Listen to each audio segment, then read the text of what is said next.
30 तारखेला मैदान होते आणि सगळ्यांना उत्सुकता लागली 30 तारखेच्या मैदानाची। मायनी मैदानात, तालुका खटाव, जिल्हा सातारा, या मैदानात सगळं टॉपचं बैल येणार आहे। ती छत्रपती संभाजीनगरची जोडी घेतोय पहिल्यांदा। राजा सम्राट ही जोडी पळणार आहे। खूप दिवस झाले या जोडीला गुलाल भेटत नाही, एकत्र पळली नाही, विरोधात पळाली, परंतु गुलाल हा घेतोय, राजा घेतोय, सम्राटला काही यश मिळेना। राजा सम्राट जोडी पळते शाकीर भाई यांची। सगळ्यांनाच माहीत आहे वेगाचा शेवट सारजा कोणासोबत पळेल, चर्चा चालू आहे सगळीकडे। बुलढाणा एक्सप्रेस बाब्या हीच जोडी, अमर जोडी या बैलगाडा क्षेत्रात सलग 14 मैदानातली कमसे कम 7 ते 8 वेळा एकत्र पळून 1 नंबरचा मान मिळवलेली जोडी सर्जा आणि बुलढाणा एक्सप्रेस बाब्या। नक्कीच ही जोडी जर पाळली ती तर मला नाही वाटत गुलाल हा राहीलच, गुलाल हा राहीलच।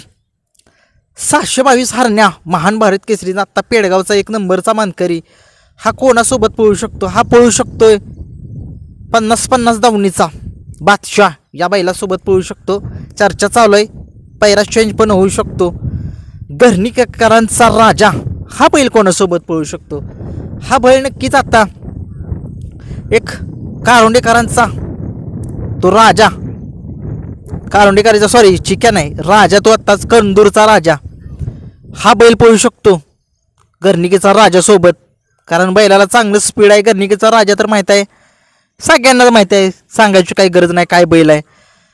एक राहिला बैल, एक पेडगाव मैदानाची 2 नंबरची मानकरी दिवाणी आणि तेजा ही जोडी आपल्याला एकत्र पळताना दिसेल त्या मैदानामध्ये।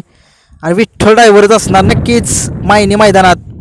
पाऊस वगैरे तिकडे काहीच नाही, फाटी चांगली आहे, ऊन सगळं पडलेलं आहे तिकडे।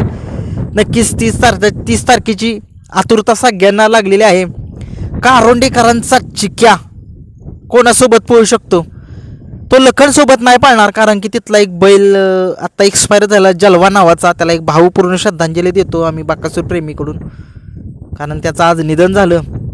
जलवा या बैलाचं छत्रपती संभाजीनगरचा बहुतेक तो बैल आहे, त्याचं आज निधन झाले, भावपूर्ण श्रद्धांजली। कारोंडेकरांचा चिक्या पळू शकतो, कोणासोबत पळू शकतो? अर्जुन सोबत पळू शकतो छत्रपती संभाजीनगरचा। चांगला स्पीडचा बैल अर्जुन, पण अर्जुन माहिती आहे सगळ्यांना की मथुरा फार्म यांचा अर्जुन। आणि राहिला पैरा म्हणजे एक शेवटचा पैरा आहे, शेवटचा पैरा बकासूर कोणासोबत पळू शकतो? एक सगळ्यांना उत्सुकता लागली। बकासूरचा पैरा हा गुपित असतो, सगळीकडे चर्चा चालू असते, इकडची तिकडची, अगदी मी पण फसतो, चांगले यूट्यूबर फसतात। बकासूरचा पैरा मला खरंच माहीत नाही आहे, तुम्हाला जर माहीत असेल तर कमेंट्स बॉक्समध्ये सांगा। उगीच काहीतरी बोलून 2 शिव्या खाण्यापेक्षा आपलं काही बकासूरचा पैरा मला माहीत नाही आहे। खूप साऱ्या शुभेच्छा देतो सगळ्या नंदींना, मायनी मैदानात त्यांनी गुलाल करावा। धन्यवाद।